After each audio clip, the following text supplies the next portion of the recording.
Yebo, sawubona molo Dumelang Abshing ya nalokho okunye kuyakuningi kokunye okushiwo kodwa nje kubingelela kusukubingelela ngiyakubingelela ukukhuluma noSicelo Sikhakhane. Isicelo Sikhakhane namhlanje siyabonga ukuba nawe. Ungixolele nge-audio mangabe iney'ndaba ezimba nama-hiccups. Ngicabanga ukuthi kukhona ama-drivers afanele wa-update but ngiwa-update manje ispace asikho soku-update but njengoba siqhubeka azigcine se-right but into okufanele uyazi ukuthi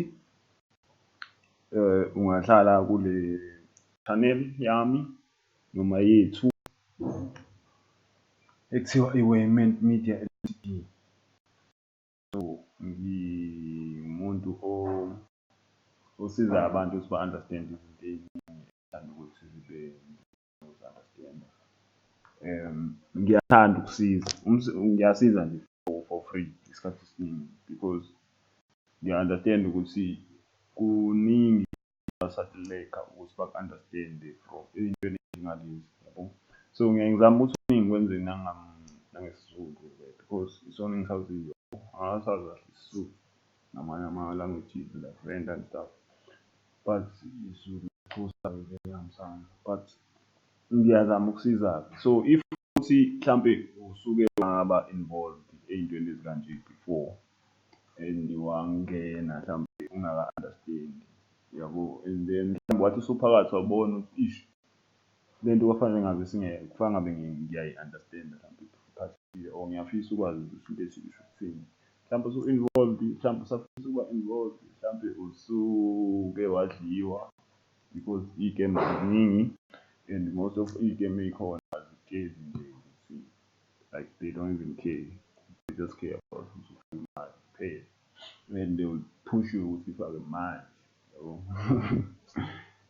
And then usuyifakile imali usazi ukuthi ufakephi kwenzakalani yabo. So kunezinto ekufanele-ke uthole isikhathi sokuthi uzi-understand-e kahle bese kuyimali ukwazi-ke ngempela ukuthi ube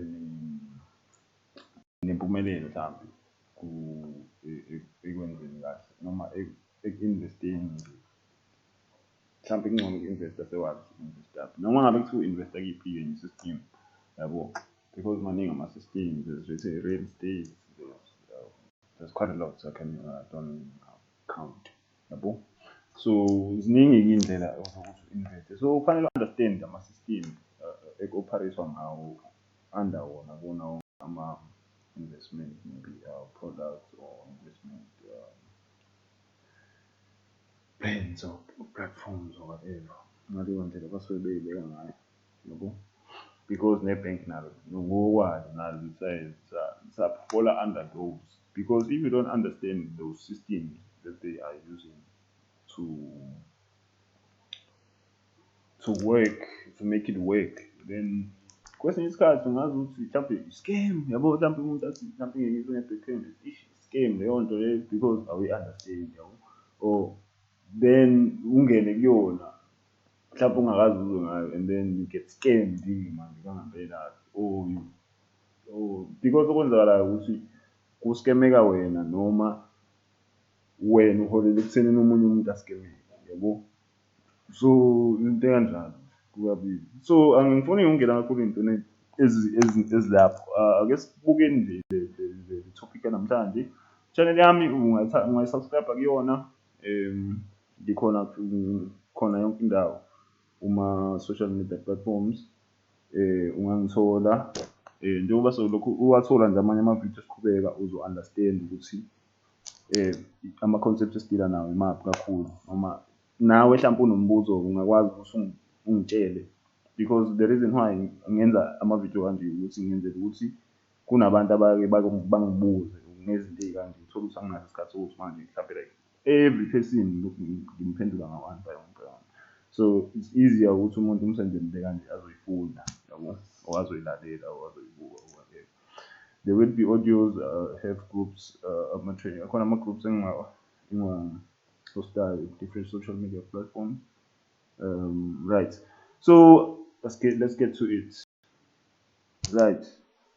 I was hoping I could make this more fun, like nah, been a mashaya. So mashaya azoqhamuka ezikwela sazi. But angiboni isikhonto ezohlekisa la because imali. So okay, fine, yeah, ahlukene. So nali i-block nali chain, nali block, nali chain, nali block. So indlela esimple le echazwa ngayo. I-texting izoba isiNgisi ngoba angiboni ukuthi ingabhala ngesiZulu. I hope we all understand. Media.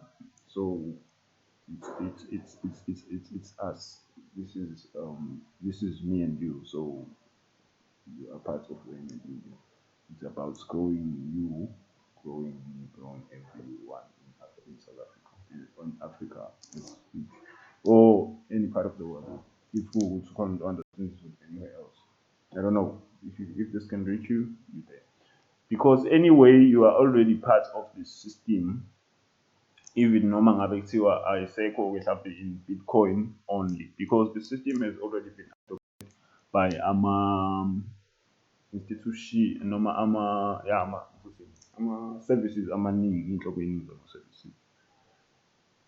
So you wouldn't really know ukuthi basebenzisa i-blockchain system because it's digital, it's not something physical. Technology is very good in terms of, so ama-systems amabhenki asebenzisa iy'bhedlela, ma-taxations, everything. So yeah, so just ukuthi ngichazele kalula nje ukuthi kulula ukuthi ubona kahle ukuthi la ukuthi ama-blocks lawa njengoba ngabe ekuqaleni. So these ama-chains lawa njengoba ubona nje. So i-block i-chain, wena lo i-device yakho, bese kuba i-block, bese kuba i-chain, bese kuba omunye i-device yakhe i-block chain. So this is very, very, very, very graphic and it's very, very realistic. So if kuwukuthi you are sending, this one is sending this one any mhlambe unisendele i-Bitcoin, or there's a transaction happening between two parties, there is no third person ozoba involved, uzoba ilona lo kuphela, yabo. So this person uzoya kwifoni yakhe atype whatever they want to type, akhiye in ama-private keys akhe nama-public keys akhe. Lokho esokungena kona later ukuthi yini leyo, but angifuni ukuthi ube complicated ngoba sisaqala. So uzongena kuma-private keys akho nama-private keys, mhlambe ufuna ukumsendela i-Bitcoin mhlambe ethile, or ufuna mhlambe isibonelo esilula nje ngoba akusiyona i-Bitcoin kuphela, mhlambe upurchase i-product online, yabo. Mhlambe it's an Amazon product from mhlambe asithi Amazon no store, yabo. So you are purchasing an online product using their Bitcoin, their blockchain system yaka Amazon. So i-blockchain system yakho mawufaka ama-details akho la azokwakheka by the time uthi send or finish transaction, it will form a block of information. That information leyo uzobe kade uyifakile, like your information, like your personal, like ukuthi uthengani, ngasikhathini, ngoluphi usuku, nani nani. Then mhlambe izinto ey'fana no-password akho, usernames, lezo osuke uyikhiye, then lokho konke kuzofoma i-block, and then leyo block leyo kuzofanele ukuthi-ke ukuze ifike kuwena kufanele ifome ijoyine amanye ama-chain. So there is a blockchain system that is already in place here. Mhlambe-ke yona ingaba la ngeke uzuyibone because iyona ezoqala i-confirm ukuthi transaction i-right, this block li-right, noma this information esuka kulo muntu iyona impela le kufanele iye kulo, and these mhlambe these wallets what addresses are the same as this one and this one. So must confirm, then this one gets it. So this is just a blockchain. Angazi noma kuzwakala kahle. I hope kuzwakala kahle. I'm trying to be as possible and slow So this is just a nutshellish like presentation of what the blockchain looks like. But other than that, ama-definitions uyazi nawo ukuthi into idefine ngo-1,000 but wisho into eyi-one yabo. You can go deep as you want because uma ngabe kuwukuthi mhlawumbe usufuna ukwakha i-coin yakho noma inentuzane yakho noma i-token yakho ungakwazi ukufunda ngalezi zinto uzi-understand because it's possible ukuthi uzi-create-ele nawe yakho i-token but there are some processes that you have to follow and it's not something you want to go into, especially if you are still a beginner. So if you're still a beginner, this is just basics for you. And kubalulekile ukuthi uyi-understand lezi zinto ukuze uka-understand ukuthi i-cryptocurrency-ke manje noma i-Bitcoin yakheke over i-system e-operator kanje, yona nayo i-operator kanje, and why lama-programs ihambisana kahle and why are they so uniform uma ngabe kusetshenziswana noma kwenza ukuthi-ke abantu beze bethembe kuyona kangaka njengoba seyibiza kangaka namanje. Right, so angifuni nje ukudlala ngawo, mhlawumbe ngiselapho ngikusho nje lokhu before we continue ukuthi ayikho into eyenza ukuthi into inyuke i-value ngaphandle kwe-demand, yabo. So uma ngabe into ine-demand high, so abantu bebaningi bebona ukuthi yona engazuthi right beyifuna, then iyanyuka i-value yayo. Even you masiqale manje sikufune sonke siza kuwena.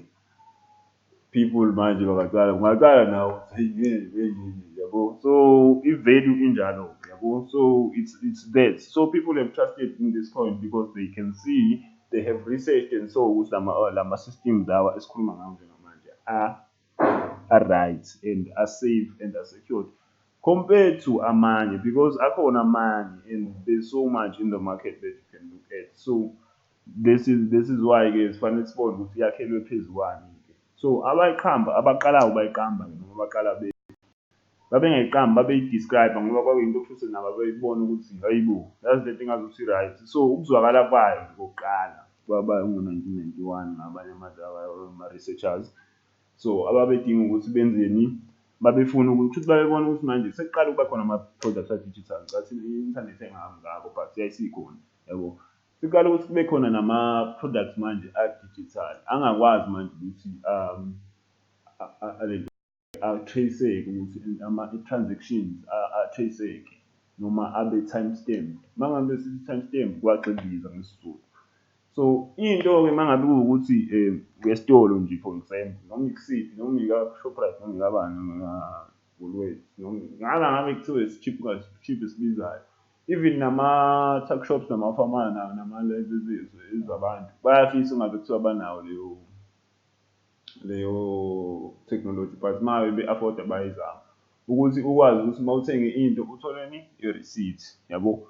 Because i-receipt is very very very critical in business because it shows ukuthi into ethile, especially if there is a system that is doing that, especially mhlambe kunomshini mhlambe i-computer, especially uma i-computer mhlambe kuma ngcono i-computer because the machine there iyabheda because ayilode i-information, but ama-computer uyakwazi ukuload ukuthi i-stock enginaso singaka and izinto zibe nama-code ukuthi le item nga-one ibe identified from i-shelf njengoba isuke ihleli ibe nayo i-item. So uma ngabe usufika usuzoyi-scanner, it gets removed from his stock saleyo department or so saleyo institution, and then that stamp, I mean that receipt is proof ukuthi at this time on this day so and so purchased this item which is number mhlambe barcode number one, which has no other matching barcode emhlabeni, this only single barcode mhlambe, and that item will never be sold again. You understand that, yonto? So that is one thing that is very critical ukuthi you understand emhlabeni ukuthi there is something that is called ukuthi it's ledgering or ukuthi ukunotha ukuthi izinto into like ama-transactions, ama-transactions nje abaluleke kakhulu ukuthi abe recorded. So online-ke kwase bebona ukuthi sekuqala ukuba khona ama-products a-digital, so they ventured into creating or describing this tool or this system or technology that could work But kwasho ukuthi-ke ngalezo y'khathi abantu bakhona babengakabi that much into technology. No one really wayithatha, akekho umuntu owayithatha nje leyo idea wathi ayi cha iyavuma ukuthi mhlawumbe siyiqhubeke kakhulu nayo. So into ebaluleke kakhulu ngoku-timestamp-a ukuthi into uma ngabe i-timestamp-iwe ayi-temporary with or awazi ukuthi information uma ngabe seyiyalentuzana. Angeke uze uye esitolo angithi uma ufika esitolo uthi uzophindisa into bazozicela i-receipt. Lokuthi sibone ukuthi ngempela lento ayithenga la, this you cannot tamper with this. So even if khona into entshontshwayo esitolo and mhlambe they do a stock take and then they see ukuthi there's some things missing, you understand? Because of that system of timestamping. So even online here, the system is very important because ama-transactions enzeka online ayadingeka nawo ukuthi arekhodwe noma abe nendlela yokuthi abonakale ukuthi asenzekile. Because into okufanele kwenzeke ukuthi seyenzekile and once yenzeka seyenzekile. Yabo, there is no repetition. Even in trading, you have to understand khona ama-laws akhona, even nama-error codes bayafaka kuma-programs abo ukuthi if there is some sort of activity that duplicates a certain activity, because i-duplication iyona engafuneki. Even now, if you go and withdraw imali from a bank, mhlambe bukade uno-2,000 and then you withdraw mhlambe 1,000 rand, that means ukuthi you susele ne-1,000 rand. You can't duplicate the transaction. A duplication of the transaction means ukuthi there is no timestamping going on. So you understand? I'm sure you use the Badula. So the technology ayizange nawe kwaze kwasi ngo-2009. That's about how many years later? 1991, 2009, 18 years. I'm not so sure. Yeah, 18 years. 8 or 10, yeah, 18. You can count.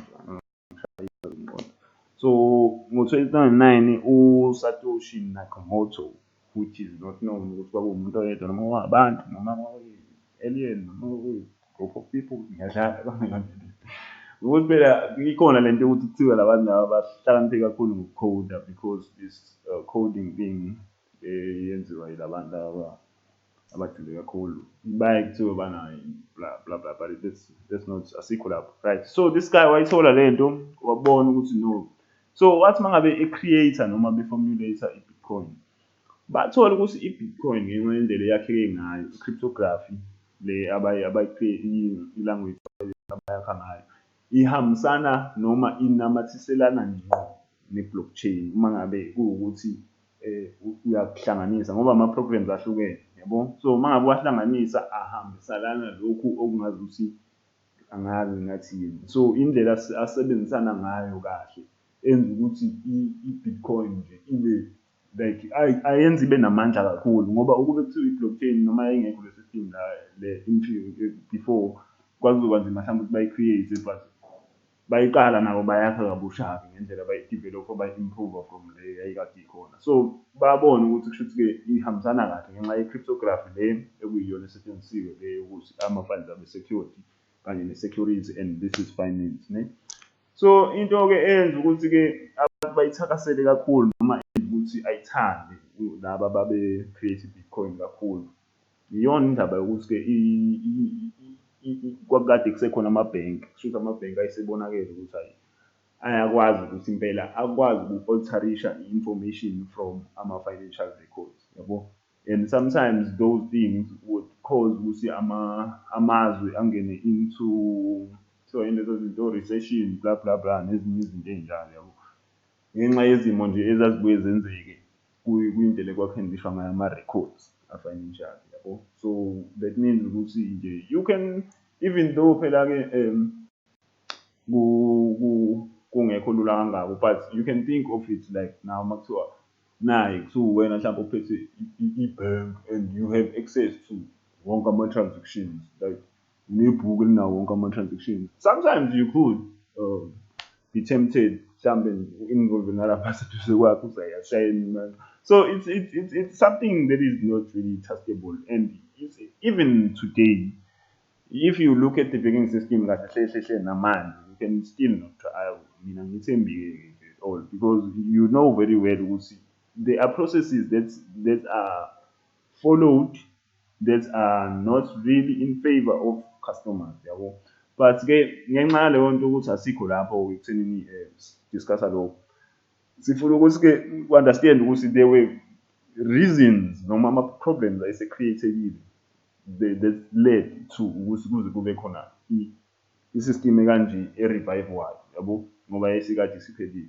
So into eyayithandeka ngayo ukuthi i-ledger yakhona iya-distribute-wa yabo, ayihlali kumuntu oyedwa yabo, kule system noma kule technology. I-ledger yakhona noma umcingo lo okuyibona lo kade sikhuluma ngawo ukuthi uma kuthiwa uhleli kuwena, lo wala awuhlali kumuntu oyedwa, uhlala kubona wonke umuntu. So wonke umuntu uyakwazi ukuthi awu-access leyo ledger, ayikho kumuntu oyedwa.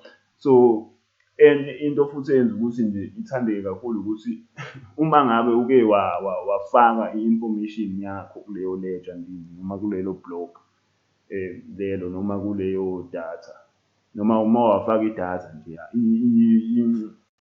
i-information yakho ayibisashintsheka yabo. So i-secured uma ngabe ifomeke lelo block lelo nje kahle nje laba right the information, kushuthi uma ngabe ucabanga i-block kufanele ucabange into efana ne-information erephwe ndawonye yabo, yenziwe i-block mhlawumbe ihlanganisiwe nje njengoba usuke ubhala ngithi isikhathi esiningi-ke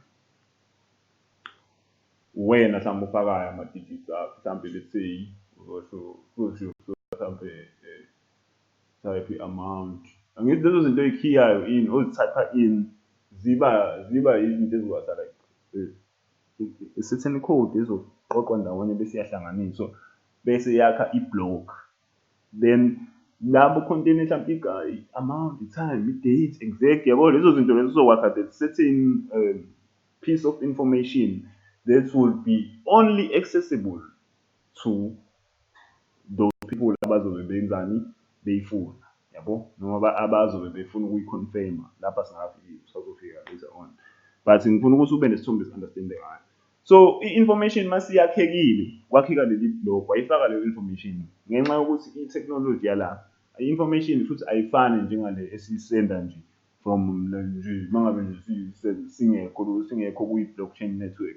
Information yakhona njengamanje mangabe ngitype information isenda kwi-lentuzana ingayithola noma, but if kuwukuthi usebenzisa i-blockchain network, information mangabe siyakhekile yaba i-block njengale kade ngikhuluma ngayo, mhlawumbe transaction ethile like right now you are doing a transaction, that information will be stored into a block. Lelo block lelo seliyaphuma yabo, malike laphuma wathi nje send wathi sewuqedile ngalo, you are done, ready to send, ifomeke ibe i-block and ayibisashintsheka yabo, there is no way ukuthi ingashintsheka. So there is no editing that can continue emva kwalokho. So i-editing iyaphela at that moment ngemva kokuthi uyisend. So the last person to edit the information would be the sender or that person ozobe kade in the transaction ne. So isibonelo esilula ukuthi nje sithi let's check, I don't know.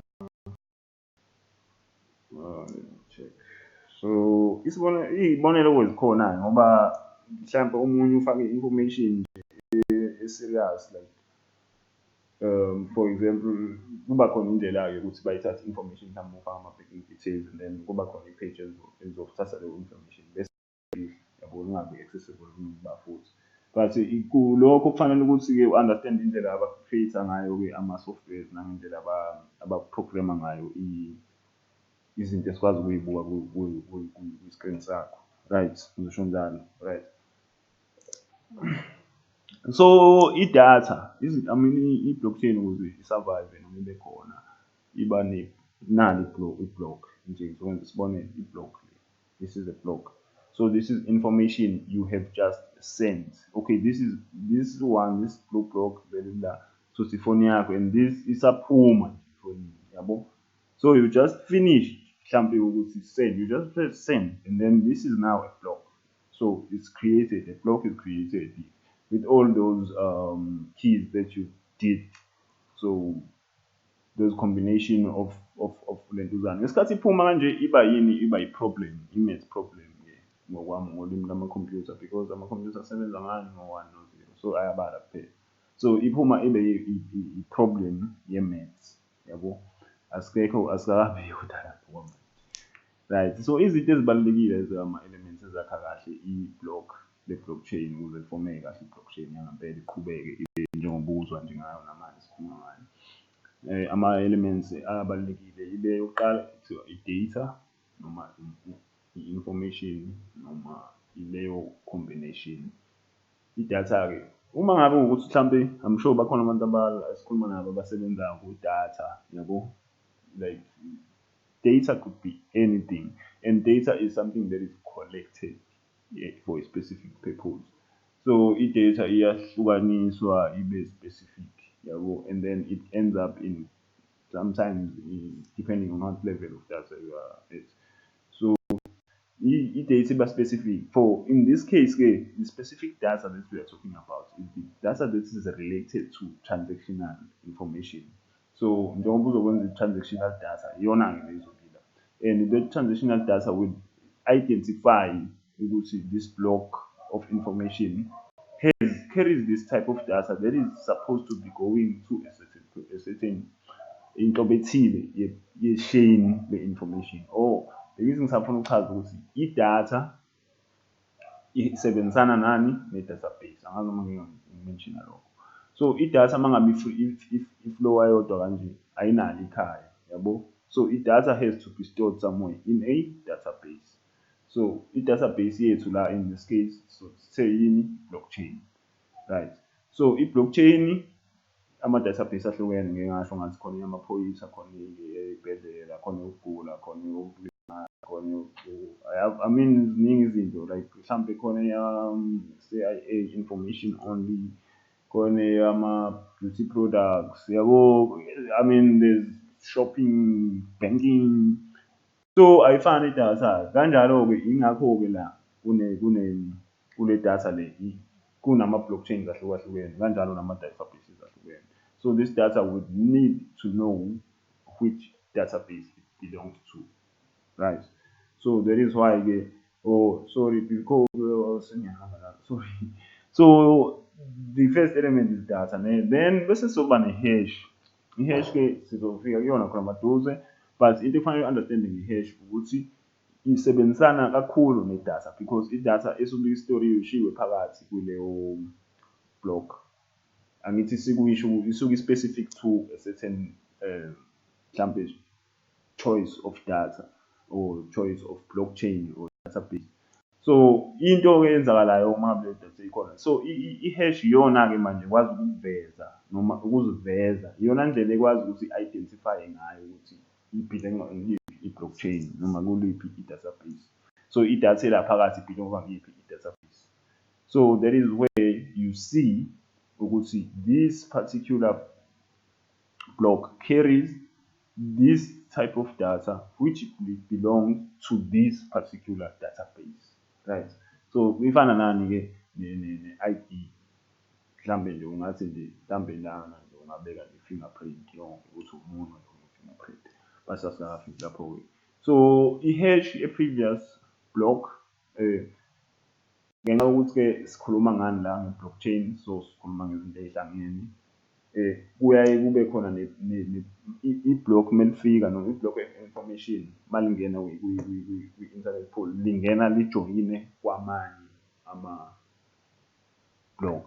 and then they form a blockchain. So kufanele lixhumane namanye ama-blocks, and then ukuxhumana kwalo namanye ama-blocks-ke kuyi-processanyana sofika kuyona khona maduze. But kuba khona i-block lokugcina lekade lixhumekile kuleyo blockchain, kufanele ukuthi libe ne-hash noma libe ne-ID yalo, kufanele lifike liyithathe nayo, right? So idatha estorishwe phakathi kwi-block idependa ngenhlobo ye-blockchain ukuthi yiphi. Uma ngabe kuwukuthi information about ukugula noma information about purchase ama-products, mhlampe buying online products or buying software, mhlampe purchase i-software for your phone, maybe downloading apps, but angazi but okwamanje it should be understandable leyo part. So ukuthi inhlobo yedatha eba phakathi phakathi kwi-block li-one iqondana naleyo blockchain isuke leyo block ibelong kuyona. So isibonelo-ke nasi se-transaction ye-Bitcoin ne nangu uMr usendela uMiss, yabo uthe uMiss, ngifuna imali ikhanda lami alinayo izimele. So uMr wathi hayi mina ngiyabona ukuthi i-Bitcoin nginayo ne. So wathi-ke ngezansi-ke la uyabona ukuthi i-Bitcoin blockchain-ke iyona igcinayo yonke ama-details emva kokuthi le transaction seyenzekile. So mangabe lo ubhuti lo esebonile ukuthi hayi bo ngathi ngikusendele nje noma i-Bitcoin noma u-0.5 noma yabo kusho mhlambe-ke umuntu oyi-investelayo noma engazi athi uzokusendela nje lelo engikwazi ukusendela lona, bese lo sisi lo uzobona ngani nge-transaction ukuthi usende so much Bitcoin. So leyo information leyo izobe istorwe kuphi kwi-Bitcoin blockchain as in a form of a chain, and awukwazi ukuyingena yona uyi-encrypt or uthemparishe naleyo chain eselengekile nalawo ma-transaction because of a few systems that are in place, right? So uhash lesikade sikhuluma ngawo ekuqaleni-ke manje ngoba sesikhulumile ngedatha, sathi idatha iyona ihluka ngokuthi-ke i-block linanhloboni yedatha awafani ama-blocks. I-block ne-block linanhlobo yedatha specific to i-blockchain yakho, right? So uhash-ke yinto-ke manje ozojwayela ukuyizwa kakhulu uma ngabe ukuthi uba exposed kuma-mining platforms. Uma ngabe usukuza ngamina noma abantu bayamina bamayina i-Bitcoin bazoqala-ke bekutshele uma ngabe sewukuthi uma ngabe usuthi uyapurchase ama-products or ama-contracts akhona, mhlawumbe uzotshela ngo-hash power bla bla bla, yabo mhlawumbe uze ngo-Intminer, ziningi ama-equipment, software and so on and so on. So uku-understand i-hash ukuthi yini kufanele u-understand ukuthi i-hash njengoba ngamention ekuqaleni ukuthi i-hash ifana ne-fingerprint ye-block. So ngamanye amazwi i-information ephakathi iyona ekwazi ukuthi i-create i-hash yalelo block ukuthi khona lizoziveza ukuthi mina ngiyinhlobo ye-block ephethe i-information eqondene ne-blockchain yaka Bitcoin or yaka Amazon or yaka Shoprite or yaka Mediclinic or yaka African Bank or yaka, yabo, you understand? Yeah, so i-hash-ke iyona izoveza i-block ukuthi mina ngiyinhlobo i-identifier, yabo, ukuthi i-fingerprint njengoba nje nawe une-fingerprint yakho. I-fingerprint yakho iyona okwazi ukuthi siku-identify ngayo uvele wonke ama-details akho, right? So ukuthi so iyona esenza kalula ukuthi ucheck-ke ushintsho olukhona. So changing anything inside the block would cause the hash to change. So njengoba ngisho ngithi nje information ephakathi iyona e-identify-ishe i-block osuyinhloboni yakho or whatever. If kuwukuthi kukhona ushintsho olwenzakalayo after the block has been created or first sent, leyo block leyo iyashintsha completely because of the fact that the information that was there. So uzo-understand-a mhlawumbe kuzoyenza isenzo encane uma ngabe ngithi ama-computer asebenzisa inamba 1 no 0 kuphela. So they do not take mistakes ama-computer, yabo. That is why ama-computer noma i-technology is taking over in learning because of the fact that the 1 and the 0 they make sure ukuthi even if ubukade ukhiye in mhlawumbe let's say in my case isicebi isikhakhane, mhlawumbe ngathi isicebi mhlawumbe ngangawufaka u-I izoveza i-record sakumina, yabo. So it's the same thing. If the information say compile and we block, should any detail, even a dot, even a space, say out, say shintshile block walona, say lona. So as soon as you went and by the time you create a block,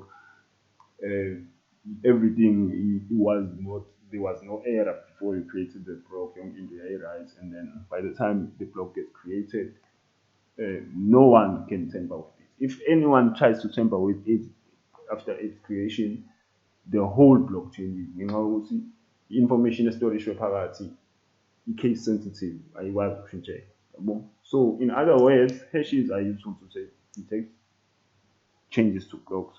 So ama-hashes laba abafuna ama-hashes, or those nodes aba-confirm ama-hashes, bayakwazi ukubona ukuthi okay, le block selishintshiwe because of the changes in the hashing of the block. So if seyishintshile i-fingerprint yalo, futhi sekhona ukwenza ama-temperation. So if fingerprint ye-block ishintsha, akusebo ne-block efanayo. So it changes completely. That means it's out of the system sometimes.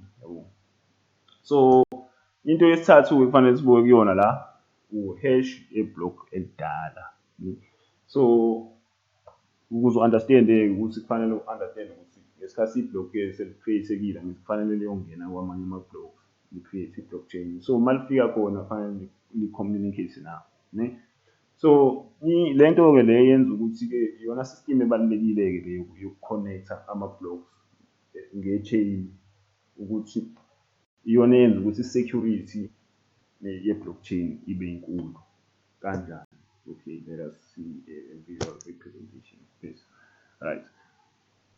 Lokho ngizokuchaza ngikuze kuze kuyenze isense kangako manje because sizama ukuthi kube lula, but okuningi ungayi-researchela as you go along. Mhlawumbe kuzoba complicated, angazi, but I'm gonna try to make it easy. If also una interest, you will stick and stay and understand. And akubalulekile, to be honest, it's not very important to understand every single detail unless also we professional level or also na understanding a year or two or 1 year, and then also wathi ukuba exposed to these things, wakwazi ukuthi we-understand manje physical, uyibone yenzeka these things, then you can see ukuthi okay, this is exactly how the blockchain works. So mhlawumbe uzoba nesifiso sokuthi nawe uyi-create-ele yakho i-token, asazi mhlawumbe you see njengoba wabona la ma-systems uzogcina usubona ukuthi something that is at your own exposure. So when disposal, there is no one that is stopping you to do anything in our systems, most of them, because they are open to anyone, right? So nasi isibonelo sokuqala, i-block lokuqala solenza isibonelo sokuthi this is the genesis block, i-block lokuqala kwi-blockchain network. Ngeke silibeke lidala because kuzoba inkinga ngokwamanje. So asithi nje this is a new blockchain and it's under creator and it's you just created your own coin, or your token or your whatever.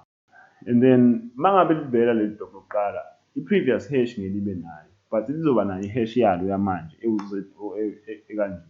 And then the following block of information that gets sent into this blockchain will have a hash of its own, and then a previous hash, which is this, and which is the hash of this block. And then the next block as well will have a new hash, and then a previous hash. Kanjalo. So the next block will have will carry the identity yeblock elidala kanye neblock elisha. Lokhu kwenza ukuthi manje umuntu ozohacka la angakwazi ngenxa yokuthi manje lama-block connected, and if ukuthi uzama ukuvula iblock eyi-1 kufanele uwaqale phansi wonke lama-blocks, yabo. So if ukuthi nje uzama ukuklik eyi-1 uzama ukutemperation washintsha information, kuba nzima impela ngenxa yokuthi lana it's a blockchain system, connect khona ama-blocks afikayo, but mangabe kuyowakhona into engaconfirmeki, then bayahlehla laba ukuyibona kufanele benze lawo ama-blocks kuleyo blockchain, and then you have to do it. So most hackers really struggle with that unless umuntu osuka ngaphakathi ngempela. So i-block liyi-1 liba ne-hash ye-previous block, libe ne-hash yalo, then bese i-hash iblock elilandelayo kube yilona elizothatha i-hash yalo elifikayo, ne? So liba ne-hash endala eyalo, le eyalo iyona izothatha ile elifikayo futhi. So njengoba nayo ithathile nale elidala. So i-carry i-hash is continuous. Mawukhumbula kahle ukuthi hash yini ama-fingerprint. So liba nama-identities awu-2, ayibi ne-identity eyi-1. So that system on its own yenza ukuthi nje ungafunda-ke deeper into understanding ukuthi kwenzeka kanjani lokho. But ngenxa yokuthi abantu bahlakaniphile, they still do abanye try and break through khona kunjalo. So that is why-ke baqhamuka ne-system-ke eyabonakala ukuthi ingasiza ukuthi kwakona nokwakhiwa kwama-blocks-ke manje kufanele kuzame indlela yokuthi kungabi kube controlled, yabo. So baqhamuka ne-system ekuthiwa yini i-proof of work. So i-proof of work i-slowisha down i-creation yama-blocks amasha, yabo. So ngamanye amazwi akukhiwa ama-blocks njalo. So ama-blocks amasha, i-block elisha kufanele manje like noma confirmwa kahle kwama-block amasha, asisho njalo, asisho confirmwa kahle ngoba usulakhiwe. So ukuconfirma noku-create cishe kube indlela efanayo ngendlela echazwa ngayo la, but you would understand, usazo-understand, yabo. So njengamanje kuthatha 10 minutes ukuthi umuntu, so into esuke islowsha down i-calculation kahle kahle, because once the block is created kufanele i-calculate, meaning ukuthi kufanele kubalwe leya hash, leya identity yalo kufanele kube khona ama-computer azokwazi ukuthi ayigeze noma ayi-formulate noma ayi-calculate azayithola, yabo. So kuya-calculate-wa, kuyabalwa, that's why kuthiwa kuya-mine, yabo. That is the work that is being done. So leyo proof of work, leyo mining, lokho kubala lokho ukuthi ubale mhlawumbe nibalele nageja la, nageja kwazi kwaba bangaka, kwazi kwayimani ibamba, leyo nto ibizwa ngani? I-proof of work, yabo. So iyona-ke lena-ke manje ebaluleke ngale ndlela ngoba kufanele i-proof of work ibe khona ukuze ukwazi ukuthi ube authorized ukuthi ube confirm ama-blocks noma ushintshe anything noma ube confirm ukuthi ube confirm kahle, yabo. So manje lento yenza ukuthi, and futhi uma ngabe kuwukuthi wena ma-confirmayo awukwazi ukushintsha information ephakathi vele, it's just for but into kufanele wenze sure ukuthi uyi-check ukuthi ama-hashes alo noma ama-fingerprint awo ma-2 asa-right, ahambisana kahle, there is nothing that has been tampered with, and lokhu kwenzeka confirm. So they have to be record ekhombisayo ukuthi ukwenzile lo msebenzi, and leyo proof of work-ke iyona-ke le ifunakalayo. So it's digital, you won't understand njengamanje. So ngenzela ukuthi ube ne-picture nje. Le ndlela-ke le iyona yenza ukuthi kube nzima kakhulu ukuthi abantu be-recalculate manje i-proof of work yawo wonke lama-blocks alandelayo, because once wenza i-block lokuqala then you have to make sure ukuthi ama-blocks alandelayo lawa azayo wena uzowa-recalculate futhi ne-proof of work yawo. Right, so angazi, I hope no one is confused yet. I hope this is not so confusing, right? It's not, but yes, it is also understand ukuthi right. So i-security ye-blockchain iqhamuka kakhulu kwi-hashing kanye ne-proof of work, yabo. Because i-proof of work ifana nokuthi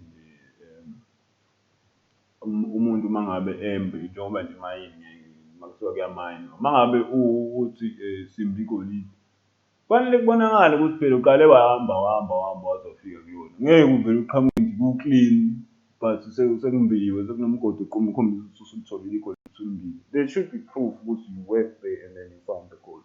So it's something like that.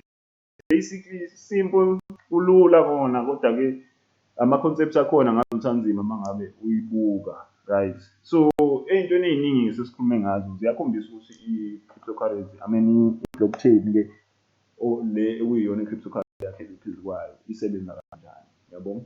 So that is why, so usungacabanga nawo even namanje ukuthi uma ucabanga lawo ma-blocks e-information asuke ese-create-ekile bese storisha ku-blockchain, kushuthi mhlawumbe leyo information i-crypto, njengoba nje sikhuluma nge-cryptography, kushuthi leyo information isuke yakhiwe sometimes leyo information mhlawumbe i-blockchain, I mean i-Bitcoin blockchain kushuthi isuke igcina i-information emayelana ne-Bitcoin, but kwi-blockchain Bitcoin, so information yakhona. So if when you start to interact with Bitcoin transactions and stuff like that, information oyi-concludayo or oyisendayo into the internet pool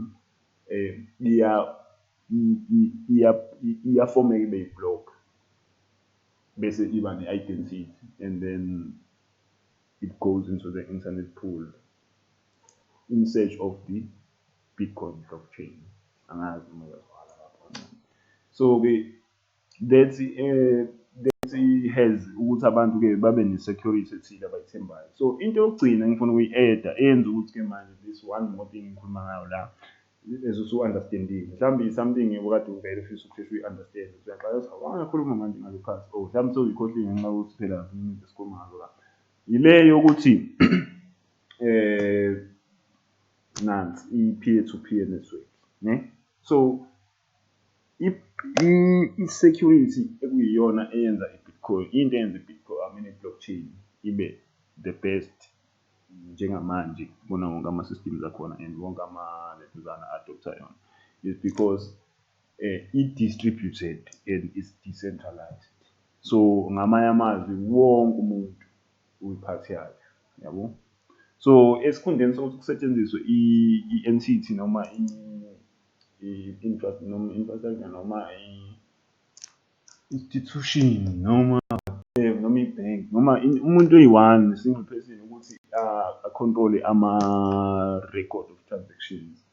I-blockchain-ke yona isebenzisa wonke umuntu ukuthi ama-records a-control-eke. So ngamanye amazwi wonke umuntu uba involved ekusebenzeni ngama-records aka-blockchain. So i-information esetshenziswa ku-blockchain yaka-Bitcoin or i-information esetshenziswa ku-blockchain i-confirm yibona wonke umuntu regardless. I don't think ukuthi it's regardless of which of which sort of institution abayisebenzisa kuyona, but abantu abayijoyinayo but ibona nabo sibabiza ngama-miners like yabo. So mangabe kuwukuthi actively involved kuyona then uyafika bakunikeze i-copy ye-blockchain yonke ukuthi i-blockchain lesisebenzisayo inalawo transactions like your ledger. Futhi ngamanye amazwi ucabanga nje kuthiwa usujoyina ibhenki kuthiwa umqingi wala yikhaya ucabanga nje kuthiwa la yikhaya nawo ama-transactions enzekile ave ujabule kwajabula udlala. So into ecishe ibe kanjalo-ke nala but mangabe sekuthiwa usuyi-miner usune-equipment nayo yonke i-software ukuthi umine and be part of the blockchain community. So inode igama ungalisearcha nawe izinto ezisethe kushuthi ama-nodes ama-computer is some sort of calculating system yama-computer ekwazi ukuthi i-verify-ke manje ama-hash ama-blocks yabo. So inode-ke iyona ecalculate-ayo-ke ihamba ibala ukuthi leli hash laleli block noma le ID yaleli block iyona ngempela njengoba nawe ukubona uma uswiper isithupha sakho emshinini ukuthi iyaskena ukuthi wena ngempela and then your records get pulled out ukuthi cha wena ngempela. The same applies in this case. So ama-nodes they verify and check and if kuwukuthi kwakheka iblock elisha kulesimo lesi lonke iblock le-information liyasenda kuyona yonke i-network and then ama-nodes afika azo-check a-calculate ama-blocks and then i-proof of work zonke lento esisanda sikhuluma ngazo ekuqaleni then ziyasubmithwa-ke and then they know for sure after confirmations ukuthi sebevumelene as a group mhlawumbe 3 or 4 of them ukuthi mina ngi-checkile le identity nale information elapha iyahambisana correct and then the first one hayi nami ngi-checkile iyahambisana ngi-checkile iyahambisana pass transaction is. I think you understand. You've seen how quick it is to Bitcoin transaction because it's the example now. So it takes there is not really any effort to find a way in the way because nodes are already out there searching for blocks as well. Hash. So that's why we are hashing power. Mangabe ubona mining platform mhlawumbe kuthiwa investor kona so le ihesha kangaka so there is why kufanele ukhokhele le because le ihesha kangaka because shuthi they calculate a little bit faster than the other ones yabo. So i-competition ilapho. So if yonke into i-right that block gets added into leyo blockchain leyo esuke umuntu evele esuke kade eseyiconfirmile umuntu uba nawo ama-blockchain because not ukuthi awakhe but it's like they are all over yabo. So you create more blocks on top of those ones. You can read more on mining if you want. If you are interested in mining and doing the stuff, I can tell you for sure, Gucci, it's much better to use those platforms that are already there to mine, especially the ones that are legit, not the ones that are. Let's say you mhlawumbe uzoyimayinela wena or whatever zonke lezo msana, don't get into that, mostly it's fake, it's scams. So kungcono lawo wazi ukuthi nayi inkampani uyibone mining equipment ukuwabone mhlambe even in a video or whatever, because mining it's very expensive and ugesi wakhona it's crazy. So amanye amazwe ayibhena vele nje azisetshenziswa nje, some countries like totally banned mining. So ama-nodes-ke wonke-ke njengoba nje ngichazile ekuqaleni kufanele abe kwi-consensus, yabo, avumelane ukuthi no, njengoba nje kubone nawo uma ngabe nje ufaka mhlambe uphika mhlambe ini i-password mhlambe yakhiye noma yelock, yabo, ukuthi kufanele nje zibe zibe yabo, those mhlambe it's a safe, yabo, uma ufaka ama-codes a-safe, they have to be in harmony. This is the same thing. So angithi uzofika ukuthi nalaba ngokunjalo, and this is how the nodes, if you are like looking at the node level, so the nodes work like that. They have a certain phala fanele zonke izinto zibe kuyona, and then voila, yabo. So because it's computers, ones and zeros have to like go under the funnel. So they need to agree about what blocks are valid and which are not. Avumelane ukuthi leli block leli mangisi ngi-check i-hash ngapha nami angikhona into engayiqondi kahle la, and then lawo ma-blocks-ke aya-rejectwa lawo kwi-network lawa asuke esekhombisa ukuthi kukhona i-tampering eke yaba nokuzameka kuwona. Right, so as you can see, this one here is the one eyenzuske kube more is the layer ekuyiyona evala ngaphezulu kuyona konke kwi-blockchain, because iyona eyenza ukuthi manje wonke umuntu abe in control of it, yabo. So yenza ukuthi nalowo ofisayo ukuthi ahekhe noma kami kube nzima, but bakhona-ke abakwenzayo, but kuze nje kuthiwa ngempela uyakwazi ukwenza lento, mina ngiye ngithi umuntu kushuthi usuke evele wayekhona kwi-creation yaleyo program mhlambe, or part of it, or wayifunda very, but umuntu osuke actively involved inside job.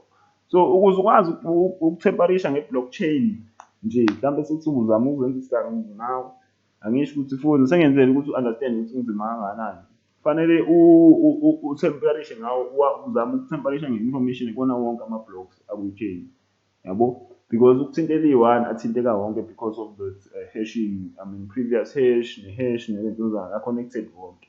So ukuthinta iblock eli-one i-information yalo kwenza ukuthi manje afecteke wonke, and then kufanele uphinde futhi wenze i-proof of work kulona lonke iblock ukuthi-ke ucalculate kangakanani, how much it took you to calculate each block, walhesha nini, yabo, zonke lezo zinto. And then kufanele futhi-ke manje okokugcina lokho oku-impossible kwangempela, kufanele futhi uphinde uzocontrola manje le network ezoconfirma phela, ngoba angithi i-hash, I mean ama-nodes abantu aba-random.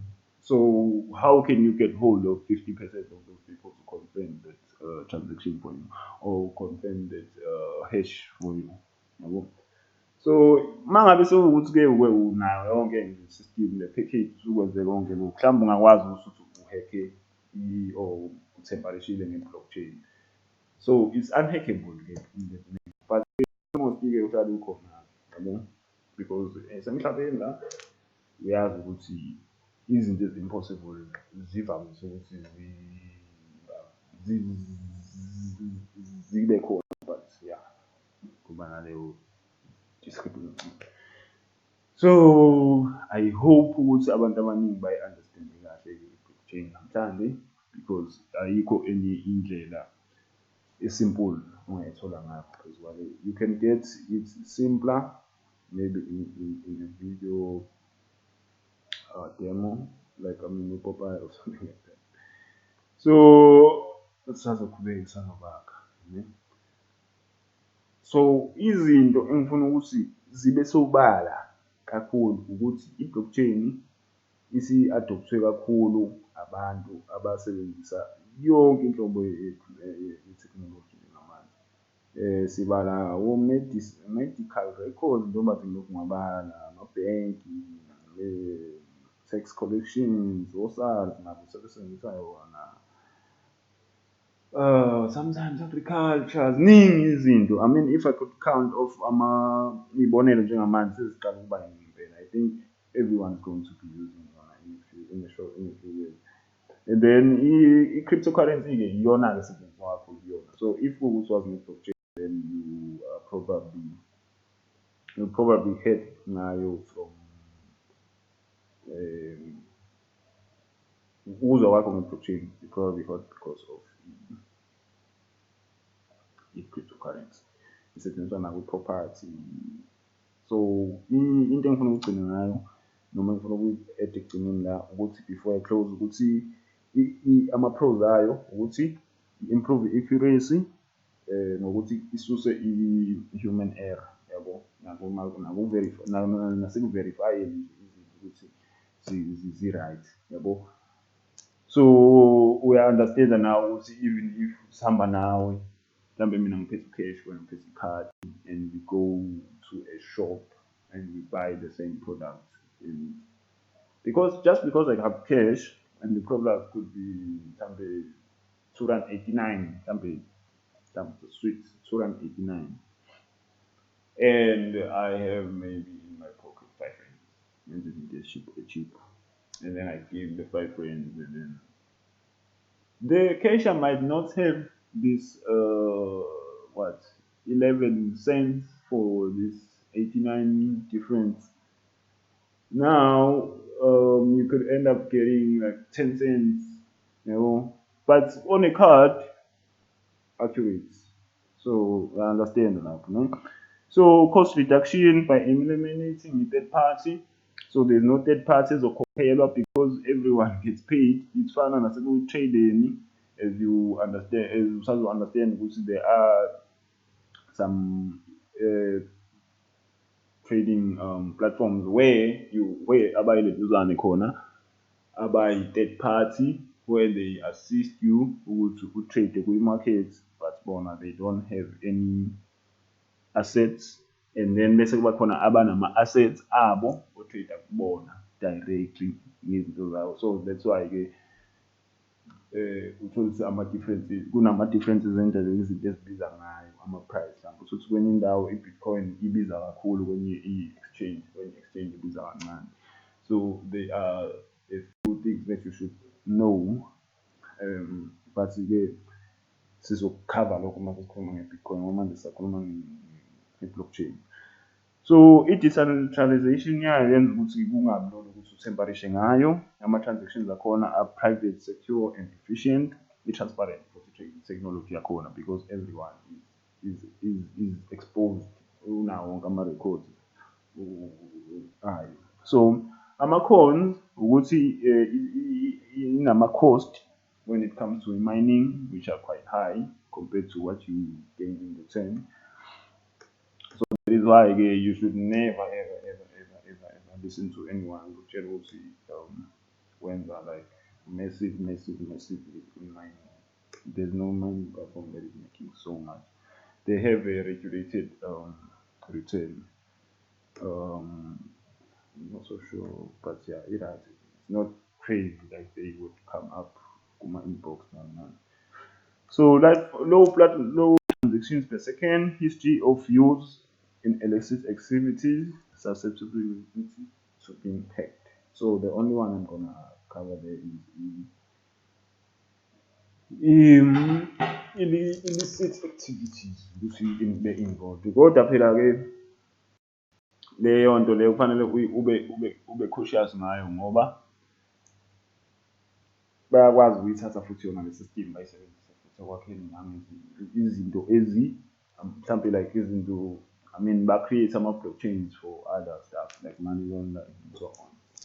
So ngenxa yokuthi it's so secure, yabo, you could think of, yabo, people bahlakaniphile, people here out here abahlale becabanga izinto nasty, crazy.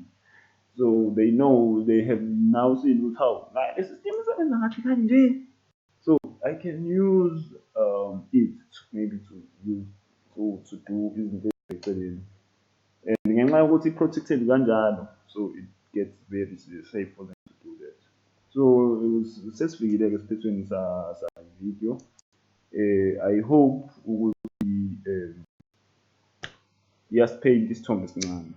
So sikhulume nge-blockchain ukuthi yini, siyakhuluma ngama-processes ayo ukuthi asebenza kanjani, siyakhuluma ngokuthi yadiscover nini, nokuba yaqala nini ukubuyela emandleni, siyakhuluma nge-hash, siyakhuluma nge-data, nge-previous hash, siyakhuluma ngezinto ezimayelana nokuthi ngiyakhohlwa nami, but sikhave nendaba yokuthi i-security yayo i-safe kangakanani, and the last part was the peer-to-peer ledger, peer-to-peer ledgering, because it's just confirmations and stuff of the right hashing fingerprints. So you could see Ubuntu, this is not as complicated as you think it is. It's not. So for a practical situation, whenever you're sending Bitcoin or receiving Bitcoin, just know that that transaction went through some nodes, né? And those nodes were specifically allocated on the Bitcoin blockchain. And there are other blockchains like Ethereum. Every coin has their own blockchain. They operate on their own blockchain. So once a coin is created, their own a new blockchain is created for that particular coin. And sometimes, not sometimes, blockchains do not really communicate with each other. You can never send Bitcoin and receive it in an Ethereum wallet. That is why I was saying the information that is held there is identified through the hash. So as you will see, this one is going So it's very important to know ukuthi there are exchanges akwazi ukuthi ma umunye uzoyibuza ukuthi pho manje ngenza kanjani exchange, that you need to do a whole class on it to understand. But kukhona ama-exchanges are centralized not decentralized. So amanye ama-exchanges-ke ayakwazi ukuthi abe ne-central account ethatha ama-funds akhe iwagcine kuyona bese iwafake kwenye blockchain. So and then so you can change, you can do exchanges between ama-blockchains sometimes ngenxa yamahlukano wama-exchanges nama-facilities abasuke be-offerisha wona ngesikhathi bethi investor kubona. So i-blockchain-ke kuba lula ukuthi ezinye izinto uzi-understande kahle ngoba zakhelwe phezu kwayo.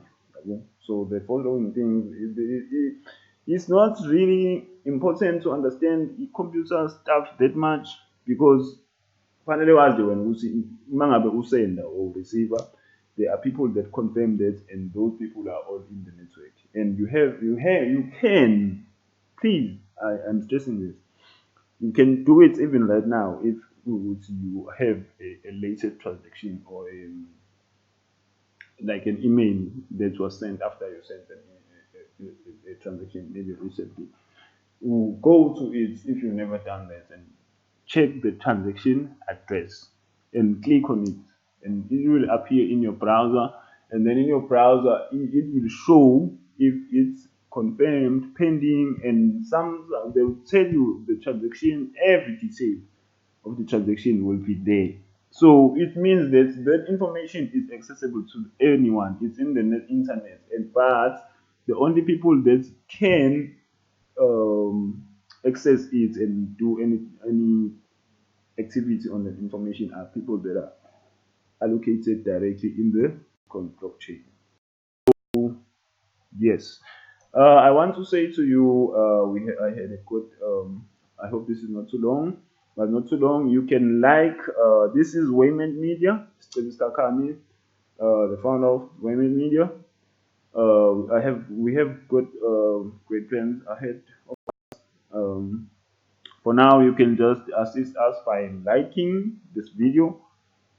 Comment if you feel like you want to understand more or you want to add more. I left something you want to ask. You want to ask to do another video, maybe in particular subjects that you feel that you don't understand well, but more videos are coming on the other stuff that I didn't cover in this one yet. So this is a that you press, and when you want this to be seen by your friends or your family. And then also the most important thing about this button here is that when you press it and then it gets shared, this really helps people to find this content even if they are not really seeing it because you shared it. So whenever they are just searching on their browser, once they key in something that relates to what we just talked about here, this video could pop up and they could learn more like you just did. So it's a very good thing to do. You can subscribe to the channel, the YouTube channel, in the meantime. So our website is still coming, but we are busy working on it. I don't even want to mention talk much about it yet, but the website is coming, and we're going to have a great time with you, or we're teaching you, helping you to get up to 6 figures. Because you don't just get to 6 figures, you need to start somewhere. And then once you understand these things, you are the boss. Right, okay, have a good day. Ube nosuku oluhle, Sibonga Kakhani, we meet media.